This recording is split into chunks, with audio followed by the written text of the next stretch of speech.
আসসালামু আলাইকুম। বিটিভি চট্টগ্রামের সংবাদে সবাইকে স্বাগত জানাচ্ছি অঙ্কন শ্রেষ্ঠা। প্রথমে সংবাদ শিরোনাম। দেশের 11তম প্রধানমন্ত্রী হিসেবে শপথ নিলেন বিএনপি চেয়ারম্যান তারেক রহমান। শপথ নিয়েছেন 25 মন্ত্রী ও 24 প্রতিমন্ত্রী।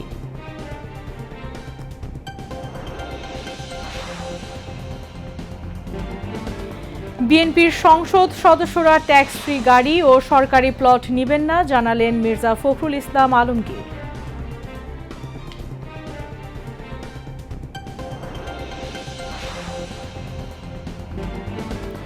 নতুন সরকারের শপথ অনুষ্ঠানে যোগ দেন প্রায় 1200 অতিথি, ছিলেন বিভিন্ন দেশের প্রতিনিধিরা।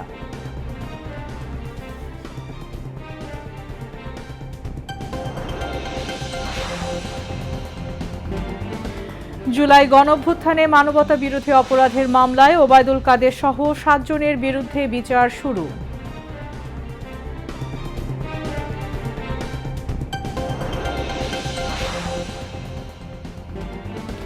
মধ্য সুদানের কর্দোফান অঞ্চলে বেসামরিক নাগরিকদের উপর ড্রোন হামলা, নিহত অন্তত 28 জন।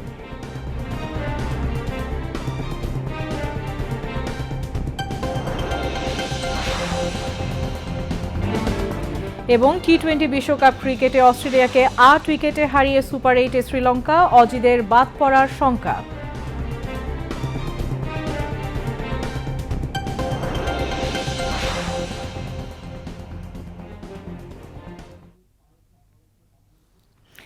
এতক্ষণ সংবাদ শিরোনাম শুনলেন, এবার বিস্তারিত। বাংলাদেশের 11তম প্রধানমন্ত্রী হিসেবে শপথ গ্রহণ করেছেন তারেক রহমান। আজ জাতীয় সংসদ ভবনের দক্ষিণ প্লাজায় রাষ্ট্রপতি মোহাম্মদ শাহাবুদ্দিন তাকে শপথ বাক্য পাঠ করান। বিসমিল্লাহির রহমানির রহিম। বিসমিল্লাহির রহমানির রহিম। আমি সশ্রদ্ধ চিত্তে তারেক রহমান সশস্ত্র চিত্রে শপথ করিতেছি যে আমি আইন অনুযায়ী সরকারের প্রধানমন্ত্রী পদের কর্তব্য বিশ্বস্ততার সহিত পালন করিব। আমি বাংলাদেশের প্রতি অকৃত্রিম বিশ্বাস ও আনুগত্য পোষণ করিব। আমি সংবিধানের রক্ষণ, সমর্থন ও নিরাপত্তা বিধান করিব। আমি ভীতি বা অনুগ্রহ, অনুরাগ বা বিরাগের বশবর্তী না হইয়া সকলের প্রতি আইন অনুযায়ী যথাবিহিত আচরণ করিব।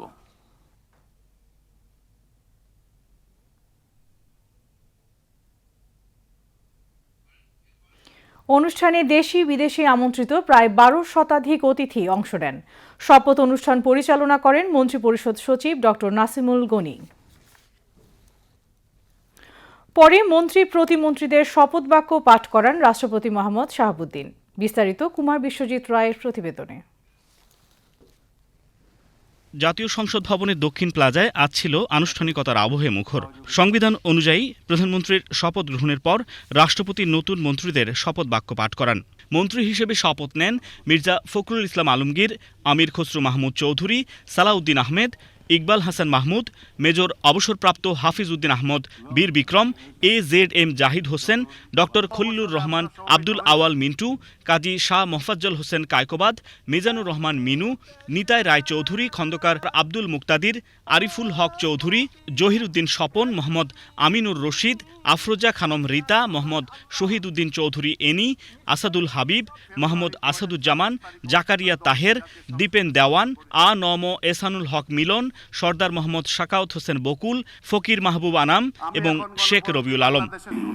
আমি আইন অনুযায়ী সরকারের মন্ত্রী পদের কর্তব্য বিশ্বস্ততার সহিত পালন করিব। আমি বাংলাদেশের প্রতি অকৃত্রিম বিশ্বাস ও আনুগত্য পোষণ করিব। আমি সংবিধানের রক্ষণ, সমর্থন ও নিরাপত্তা বিধান করিব এবং আমি ভীতি বা অনুগ্রহ, অনুরাগ বা বিরাগের বশবর্তী না হইয়া সকলের প্রতি আইন অনুযায়ী যথাবিহিত আচরণ করিব। পরে রাষ্ট্রপতি নতুন প্রতিমন্ত্রীদের শপথ বাক্য পাঠ করান। প্রতিমন্ত্রী হিসেবে শপথ নেন এম রশিদুজ্জামান মিল্লাত, অনিন্দ ইসলাম অমিত, মোহাম্মদ শরীফুল আলম, শামা উবায়েদ ইসলাম, সুলতান সালাউদ্দিন টুকু, barrister Kaiser Kamal, Farhad Hossain Azad, Aminul Haque, Mir Mohammad Helal Uddin, Habibur Rashid, Mohammad Rajib Ahsan, Mohammad Abdul Bari, Mir Shahe Alam, Junaid Abdur Rahman Psaki, Ishraq Hossain, Farzana Sharmin, Sheikh Faridul Islam, Nurul Haque, Yasser Khan Chowdhury, M Iqbal Hossain, M A Muhith, Ahmed Sohel মঞ্জুর, ববি হাজ্জাজ ও আলী নেওয়াজ মাহমুদ খোয়াম। বিসমিল্লাহির রহমানির রহিম। আমি সশ্রদ্ধ চিত্তে শপথ করিতেছি যে আমি আইন অনুযায়ী সরকারের প্রতিমন্ত্রী পদের কর্তব্য বিশ্বস্ততার সহিত পালন করিব। আমি বাংলাদেশের প্রতি অকৃত্রিম বিশ্বাস ও আনুগত্য পোষণ করিব। আমি সংবিধানের রক্ষণ, সমর্থন ও নিরাপত্তা বিধান করিব এবং আমি ভীতি বা অনুগ্রহ, অনুরাগ বা বিরাগের বশবর্তী না হইয়া সকলের প্রতি আইন অনুযায়ী যথাবিহিত আচরণ করিব। অনুষ্ঠানে উপস্থিত ছিলেন প্রধানমন্ত্রী, জ্যেষ্ঠ রাজনৈতিক নেতা, দেশি বিদেশি আমন্ত্রিত অতিথি, সামরিক ও বেসামরিক উচ্চপদস্থ কর্মকর্তারা। নতুন শপথ, নতুন দায়িত্ব আর নতুন প্রত্যাশা। রাষ্ট্র পরিচালনার এই অধ্যায়ে সবার নজর এখন তাদের কর্মকাণ্ডের দিকে। প্রতিশ্রুতি থেকে বাস্তবতায় পৌঁছানোর এই যাত্রাই নির্ধারণ করবে আগামীর বাংলাদেশের দিক নির্দেশনা। কুমার বিশ্বজিৎ রায়, বিটিভি নিউজ, ঢাকা। এর আগে সংসদ সদস্য হিসেবে শপথ গ্রহণের পর জাতীয় সংসদ ভবনে অনুষ্ঠিত বিএনপির সংসদীয় কমিটির বৈঠকে সর্বসম্মতিক্রমে সংসদ নেতা নির্বাচিত হন তারেক রহমান। বৈঠক শেষে বিটিভিকে দেয়া এক সাক্ষাৎকারে বিএনপি মহাসচিব মির্জা ফখরুল ইসলাম আলমগীর বলেন, দীর্ঘ ফ্যাসিবাদী শাসনামলের পর নতুন সংসদ সদস্যদের শপথ গ্রহণের এক ঐতিহাসিক দিন আজ। তিনি আরও জানান, সংসদীয় কমিটির বৈঠকে সিদ্ধান্ত হয়েছে বিএনপি দলীয় সংসদ সদস্যরা ট্যাক্স ফ্রি গাড়ি এবং সরকারি প্লট নেবেন না।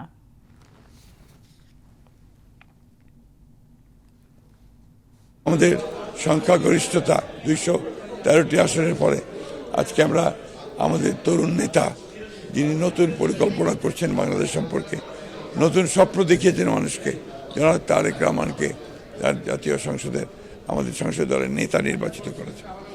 আমরা অত্যন্ত আশাবাদী যে তার নেতৃত্বে দেশ অনেক দূরে এগিয়ে যাবে।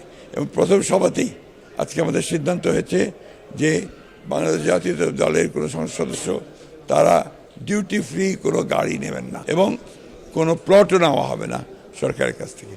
এই সিদ্ধান্ত আজকে নেওয়া হয়েছে।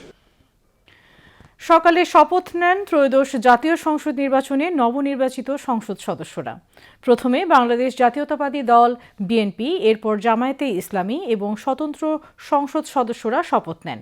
শেষে শপথ নেন জাতীয় নাগরিক পার্টি এনসিপির নবনির্বাচিত সংসদ সদস্যরা। জাতীয় সংসদ ভবনের শপথ গ্রহণ কক্ষে সংসদ সদস্যদের শপথ বাক্য পাঠ করান প্রধান নির্বাচন কমিশনার এএমএম নাসির উদ্দিন। আব্দুল্লাহ আল মামুনের রিপোর্ট। ত্রয়োদশ জাতীয় সংসদের নবনির্বাচিত সদস্যবৃন্দের শপথ গ্রহণ অনুষ্ঠান। এতে যোগ দিতে মঙ্গলবার সকালে সংসদ ভবনে আসেন নবনির্বাচিত সংসদ সদস্যবৃন্দ। সকাল 10:30টায় সংসদ সচিবালয়ের শপথকক্ষে প্রবেশ করেন বিএনপি চেয়ারম্যান তারেক রহমান। বেলা 11:15টায় শপথ নেন বিএনপি দলীয় সংসদ সদস্যবৃন্দ। শপথ পাঠ করান প্রধান নির্বাচন কমিশনার এএমএম নাসির উদ্দিন। দৃঢ়ভাবে ঘোষণা করিতেছি যে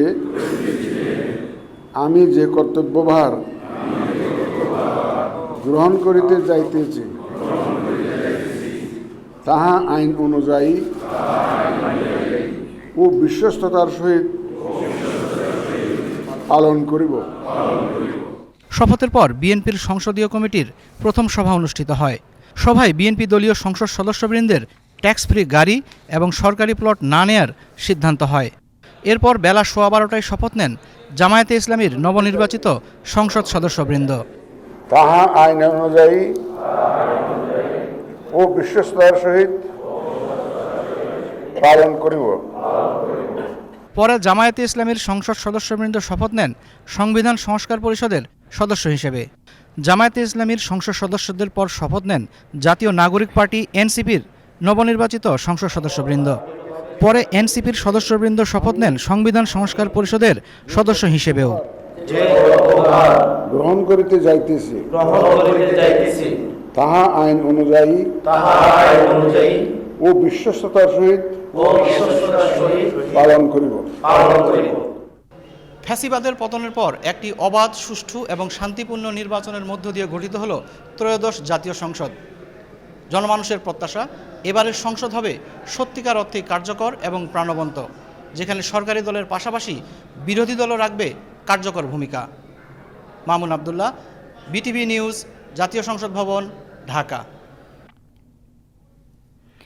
বিএনপি চেয়ারম্যান তারেক রহমানের নেতৃত্বে নতুন সরকারের প্রধানমন্ত্রী ও মন্ত্রিসভার সদস্যদের শপথ গ্রহণ অনুষ্ঠানে উপস্থিত ছিলেন দেশি বিদেশি প্রায় 1200 অতিথি।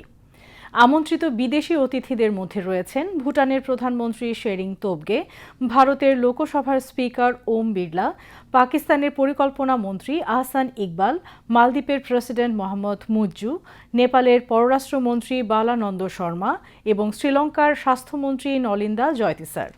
দীর্ঘদিনের প্রচলিত রীতি ভেঙে এবার প্রধানমন্ত্রী ও মন্ত্রিসভার সদস্যদের শপথ অনুষ্ঠান বঙ্গভবনের পরিবর্তে জাতীয় সংসদ ভবনের দক্ষিণ প্লাজায় আয়োজন করা হয়।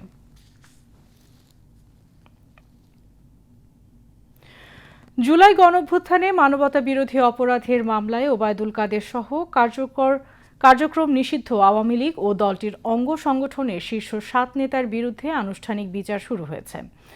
আজ আন্তর্জাতিক অপরাধ ট্রাইব্যুনাল 2 এর চেয়ারম্যান বিচারপতি নজরুল ইসলাম চৌধুরীর নেতৃত্বাধীন 3 সদস্যের বিচারিক প্যানেলে আনুষ্ঠানিক বিচার শুরু হয়। প্রসিকিউশনের লিখিত সূচনা বক্তব্যের পর প্রথম সাক্ষীর সাক্ষ্য গ্রহণ করেন ট্রাইব্যুনাল। আজ সাক্ষ্য দেন শহীদ আসিফ ইকবালের বাবা MA রাজ্জাক। মামলার পরবর্তী সাক্ষ্য গ্রহণ আগামীকাল। এর আগে জুলাই গণঅভ্যুত্থানে কুষ্টিয়ায় 6 জনকে হত্যাসহ 8 অভিযোগে জাসদ সভাপতি হাসানুল হক ইনুর মামলায় সাফাই সাক্ষ্য গ্রহণ 22 ফেব্রুয়ারি নির্ধারণ করেন একই ট্রাইব্যুনাল। এছাড়া জুলাই গণঅভ্যুত্থানে যাত্রা বাড়িতে শহীদ তাইম হত্যা মামলার আনুষ্ঠানিক অভিযোগ গঠনের তারিখ 22 ফেব্রুয়ারি ধার্য করেছেন ট্রাইব্যুনাল 2। সকালে এসব মামলায় গ্রেফতার 7 আসামিকে ট্রাইব্যুনালে আনা হয়। সাক্ষ্য গ্রহণের জন্য দিন ধার্য করেছেন, সেই সাথে নতুন যে 2টো ডকুমেন্ট ওনারা দিতে চেয়েছেন সেটা দেওয়ার দিন ধার্য করেছেন। আরেকটি মামলায় হাবিবুর রহমান পুলিশ কমিশনার এবং অন্যান্যদের বিরুদ্ধে যে মামলায় চার্জ ফ্রেমিং অর্ডার হওয়ার জন্য দিন ধার্য ছিল, যাত্রাবাড়ির ঘটনা, তামিম ভুঁইয়া হত্যাকাণ্ড নামে পরিচিত, সেই মামলায় চার্জ গঠনটা অ্যাডজর্নমেন্ট হয়ে ওটা আগামী 22 ফেব্রুয়ারি দিন ধার্য হয়েছে। আর ওবায়দুল কাদের সহ 7 জনের বিরুদ্ধে স্টেটমেন্ট এবং সাক্ষ্য গ্রহণের দিন ধার্য ছিল। আমরা ওপেনিং স্টেটমেন্ট দাখিল করেছি। এবারে আন্তর্জাতিক সংবাদ।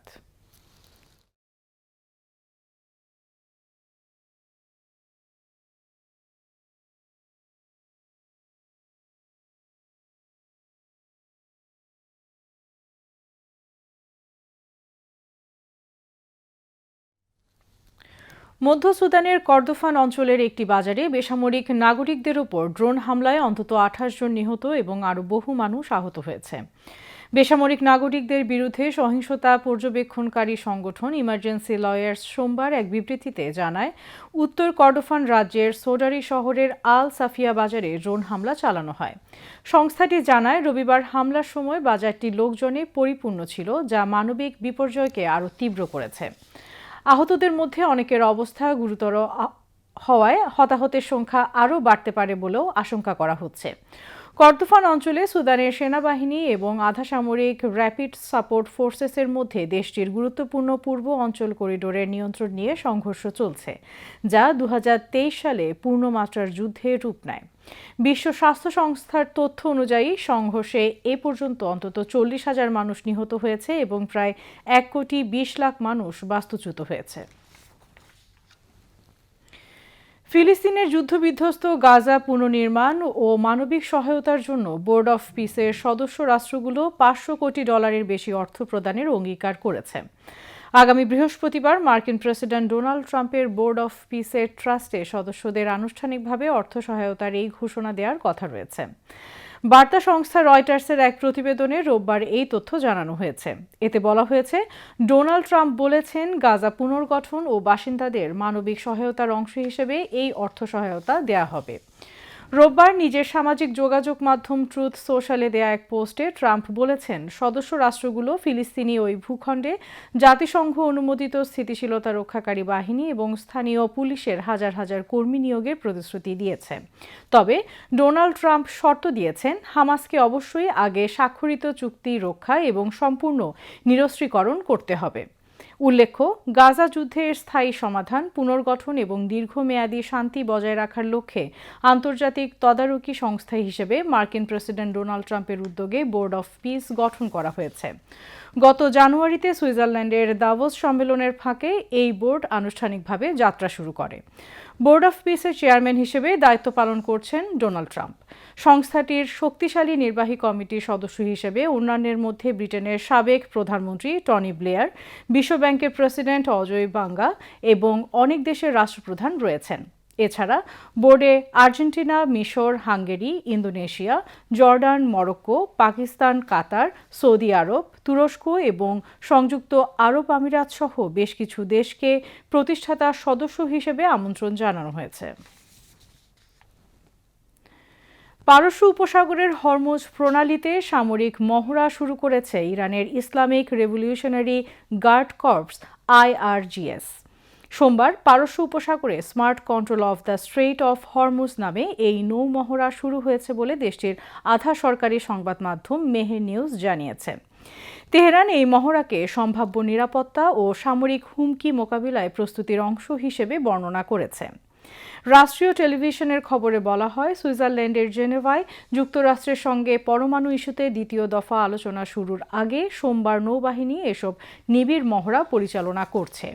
সম্প্রতি যুক্তরাষ্ট্র উপসাগরীয় অঞ্চলে বড় পরিসরে নৌবাহিনী মোতায়েন করার পরই এই মহড়া শুরু হলো। এদিকে পরমাণু ইস্যুতে ওয়াশিংটন তেহরানের দ্বিতীয় দফার বৈঠকে যোগ দিতে সুইজারল্যান্ডের জেনেভায় পৌঁছেছেন ইরানের পররাষ্ট্রমন্ত্রী আব্বাস আরাঘচি। আজ দুই দেশের প্রতিনিধির মধ্যে বৈঠক হওয়ার কথা রয়েছে। উচ্চ পর্যায়ের এই বৈঠকে পরোক্ষভাবে যুক্ত থাকার কথা জানিয়েছেন মার্কিন প্রেসিডেন্ট ডোনাল্ড ট্রাম্প। বৈঠকের আগেই ইরান জানিয়েছে, নিষেধাজ্ঞা শিথিল না হলে কোনো সমঝোতা হবে না।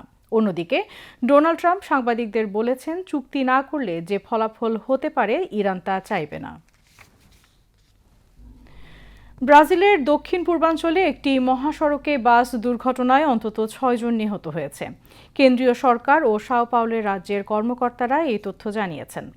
সামাজিক যোগাযোগ মাধ্যম এক্সে দেয়া এক পোস্টে দমকল কর্মীরা জানায়, সোমবার ভোরে সাও পাওলো রাজ্যের মারেলিয়া শহরের কাছে BR-153 মহাসড়কে এই দুর্ঘটনা ঘটে। এতে আহত হয়েছে আরও 45 জন। তাদের উদ্ধার করে চিকিৎসার জন্য স্থানীয় বিভিন্ন হাসপাতালে পাঠানো হয়েছে। ব্রাজিলের ফেডারেল হাইওয়ে পুলিশের বরাত দিয়ে স্থানীয় সংবাদপত্রগুলো জানিয়েছে, বাসটির মাধ্যমে কৃষি শ্রমিকদের উত্তর পূর্বাঞ্চলীয় মারানাহাও রাজ্য থেকে দক্ষিণাঞ্চলীয় সান্তা কাতারিনা রাজ্যে নিয়ে যাওয়া হচ্ছিল। তারা সেখানে আপেল সংগ্রহের কাজ করতে যাচ্ছিলেন। ব্রাজিলীয় সংবাদপত্র ফলহা ডি এস পাওলো জানায়, চলন্ত অবস্থায় বাসটির বাম দিকের পেছনের টায়ার ফেটে গেলে চালক নিয়ন্ত্রণ হারান। এতে বাসটি রাস্তা থেকে ছিটকে গিয়ে উল্টে গেলে এই হতাহতের ঘটনা ঘটে। প্রযুক্তির কল্যাণে চিকিৎসা বিজ্ঞানে এসেছে অনেক বিবর্তন। সাম্প্রতিককালে চিকিৎসা বিজ্ঞানের প্রযুক্তিতে যুক্ত হয়েছে ব্রেইন চিপ। মানুষের হারিয়ে যাওয়া স্মৃতিশক্তিকে ফিরিয়ে আনার এই প্রযুক্তি বিশ্বব্যাপী ব্যাপক সাড়া ফেলেছে। আইমন ইমার রিপোর্ট।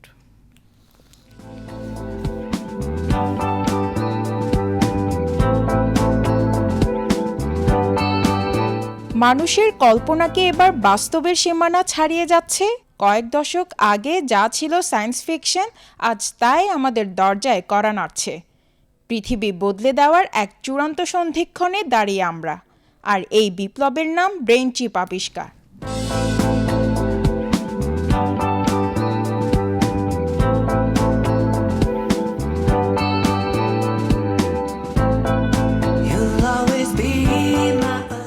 শরীরের কোনো অংশ নড়ছে না, মুখে নেই কথা, অথচ শুধু চিন্তা দিয়ে নিয়ন্ত্রণ করা যাচ্ছে কম্পিউটার।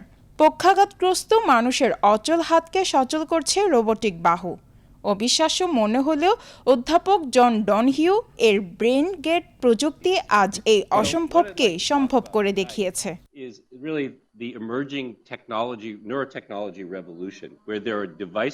বিজ্ঞানীরাও একদিন সংশয়ে ছিলেন। তারা ভেবেছিলেন পক্ষাঘাতগ্রস্ত মানুষের মস্তিষ্ক হয়তো অকেজো হয়ে পড়ে, কিন্তু অধ্যাপক ডনহিউ প্রমাণ করেছেন সেখানে আগ্নেয়গিরির মতো লুকিয়ে আছে অজস্র সংকেত। সেই সংকেতকে এখন ডিকোড করেছে সুপারফাস্ট চিপ। এই দৌড়ে পিছিয়ে নেই প্রযুক্তি বিলিয়নিয়ার ইলন মাস্কের নিউরালিঙ্ক। তাদের দাবি আরও চমকপ্রদ।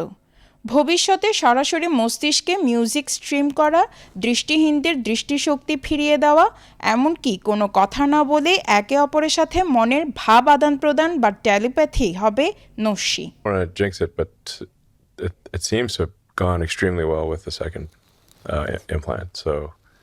তবে পথটা মসৃণ নয়।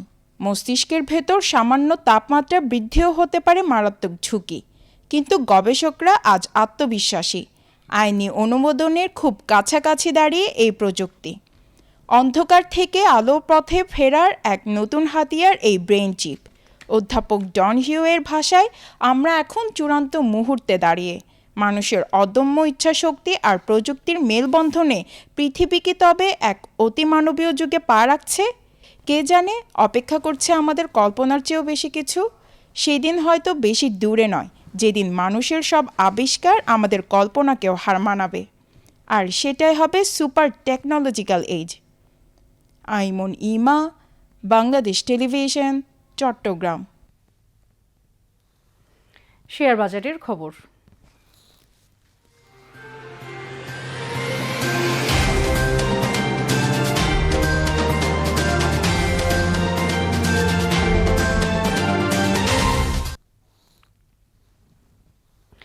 একদিনের ব্যবধানে চট্টগ্রাম স্টক এক্সচেঞ্জে শেয়ারের দরপতন হয়েছে। আজ শেয়ার লেনদেন বেশি হলেও মূল্যসূচক কমে গেছে। দিন শেষে সার্বিক সূচক দাঁড়িয়েছে 15,513.13, যা গতকালের চেয়ে শতকরা 0.08 কম। এছাড়া সিএসি 30-এর মূল্যসূচক দাঁড়ায় 13,981.33, যা গতকালের চেয়ে শতকরা 0.23 কম। আজ 231টি কোম্পানির 70,64,158টি শেয়ার লেনদেন হয়, যার মূল্য 21,09,07,000 টাকারও বেশি।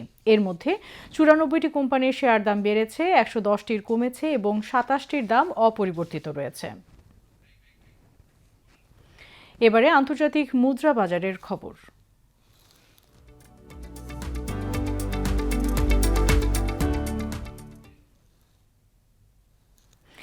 আজ বাংলাদেশি মুদ্রায় বিভিন্ন দেশের মুদ্রার বিনিময় হার।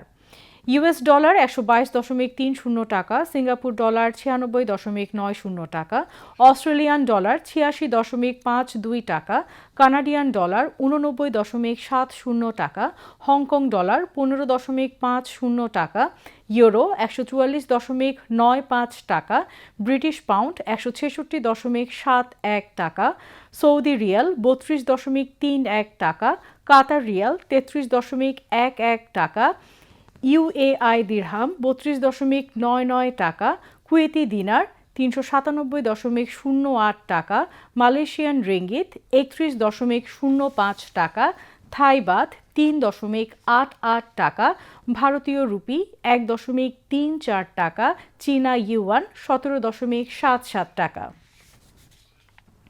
এবারে খেলার খবর।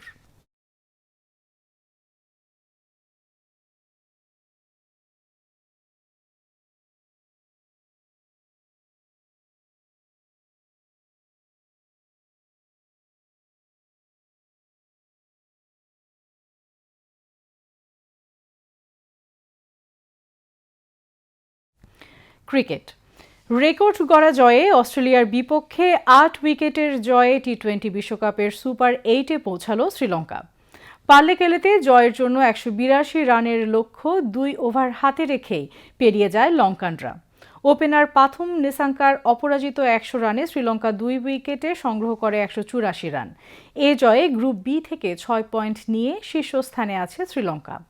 ৩ ম্যাচে ২ হারে তৃতীয় স্থানে থাকা অস্ট্রেলিয়ার সামনে এখন গ্রুপ পর্ব থেকে বাদ পড়ার শঙ্কা।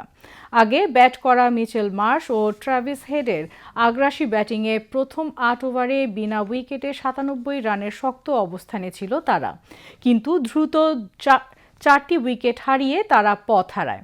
৭টি ৪ ও ৩ ছক্কায় হেড করেন ২৯ বলে ৫৬ রান। ২৭ বলে ৫৪ রান করে বিদায় নেন মার্শ। পরে ২৬ বলের মধ্যে ৪ উইকেট হারায় অস্ট্রেলিয়া। গ্লেন ম্যাক্সওয়েল ১৫ বলে ২২ ও জশ ইংলিশ ২২ বলে ২৭ রান করেন। পরে ১০-৪ ও ৫ ছক্কায় ৫২ বলে ১০০ রানের ইনিংসে দলের জয় নিয়ে ফেরেন নিসাঙ্কা। চলতি আসরে প্রথম সেঞ্চুরি এটি, বিশ্বকাপে শ্রীলঙ্কার দ্বিতীয়। ম্যাচ সেরার স্বীকৃতি পান তিনি। এছাড়া কুশল মেন্ডিস করেন ৩৮ বলে ৮টি ৪ ও ১ ছক্কায় ৫১ রান। শেষ খেলায় ওমানের বিপক্ষে জিতলেও রান রেটের হিসেবে বাদ পড়তে পারে অস্ট্রেলিয়া। এবারে আবহাওয়ার খবর।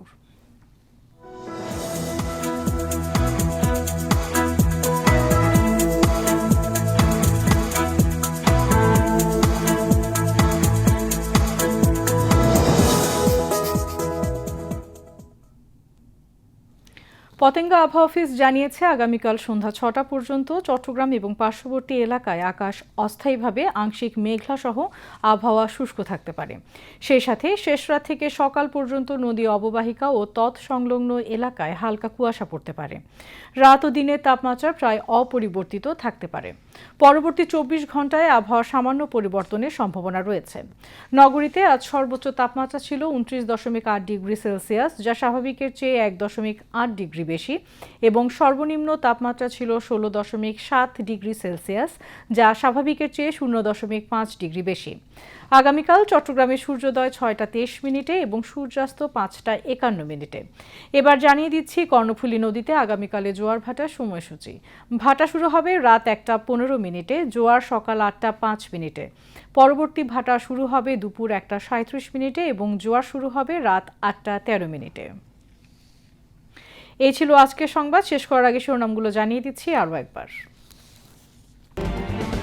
দেশের ১১তম প্রধানমন্ত্রী হিসেবে শপথ নিলেন বিএনপি চেয়ারম্যান তারেক রহমান।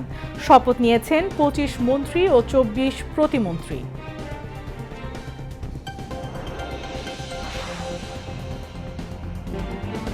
বিএনপির সংসদ সদস্যরা ট্যাক্স ফ্রি গাড়ি ও সরকারি প্লট নেবেন না, জানালেন মির্জা ফখরুল ইসলাম আলমগীর।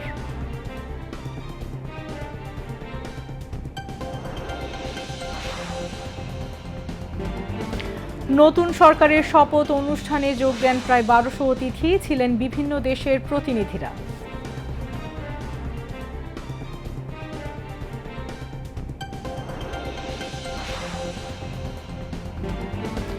জুলাই গণঅভ্যুত্থানে মানবতা বিরোধী অপরাধের মামলায় ওবায়দুল কাদের সহ ৭ জনের বিরুদ্ধে বিচার শুরু।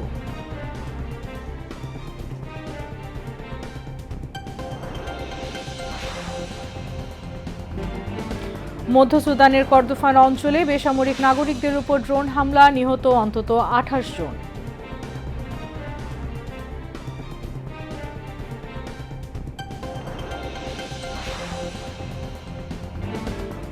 এবং টি-20 বিশ্বকাপ ক্রিকেটে অস্ট্রেলিয়াকে ৮ উইকেটে হারিয়ে সুপার 8-এ শ্রীলঙ্কা, অজিদের বাদ পড়ার শঙ্কা।